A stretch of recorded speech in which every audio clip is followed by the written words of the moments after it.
Welcome to this week's race show where we're going to be heading over to Vallnord in Andorra for some cross-country and downhill World Cup action. We'll be doing the Glemmride Festival where there was some incredible slopestyle, and we'll be talking about the BC bike race. Let's do it. Another steep and technical track awaited the riders in Vallnord, and Rachel Atherton stamped her authority by qualifying fastest by 12 seconds. But could she back it up in the race and return to the top spot? Well, no. A mishap on her race run resulted in second place. Another super strong performance though from her main competitor, Tahnee Seagrave, meant she took her second win in a row. Tracy Hanna came in third.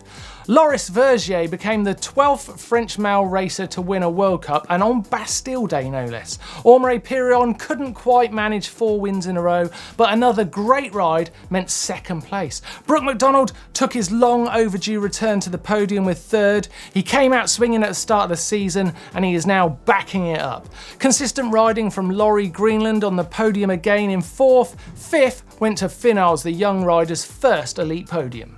The World Cup cross-country also continued in earnest this week with an amazing result for the 45-year-old Gunn Rita Dahle, who proved that you can never discount her brilliant talent and experience. She put the rest of the field to task, and even world champ Yolanda Neff was left in Gunn Rita's wake. An unbelievable result. Third place went to Emily Batty, who is now knocking on the door for that race win and building a very strong season. Now, in the men's, we were expecting another lesson from Nino Schurter, but the spectators were in for an amazing battle that for once, Nino couldn't win.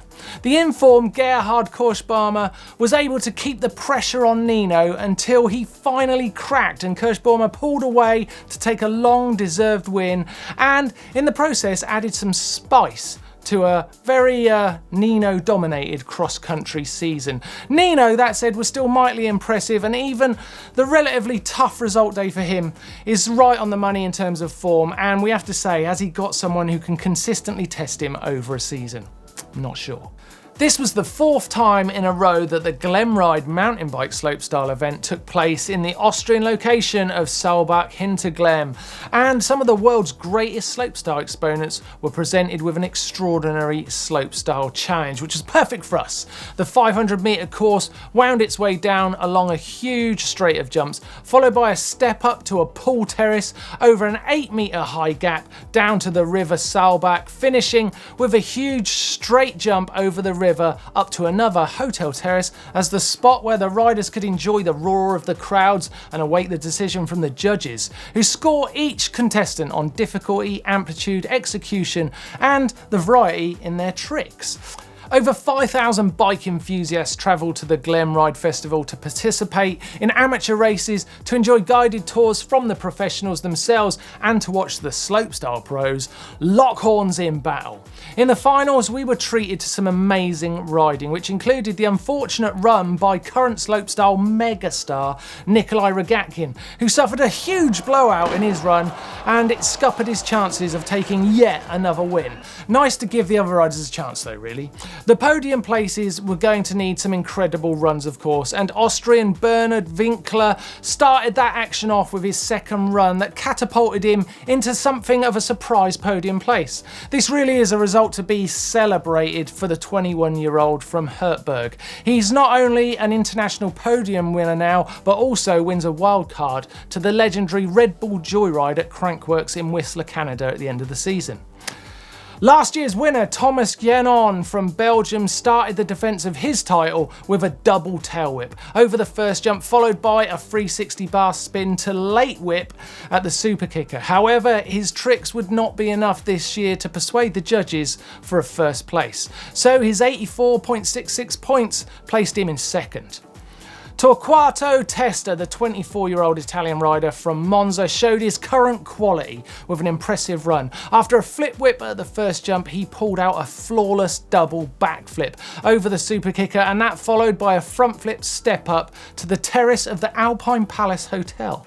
And Testa was now well on his way to a big win in Saalbach-Hinterglemm. With a step down double can-can and a massive cork 720 over the river jump, he earned 91 points, and that was enough for the top spot of the Glemmride 2018. Congratulations.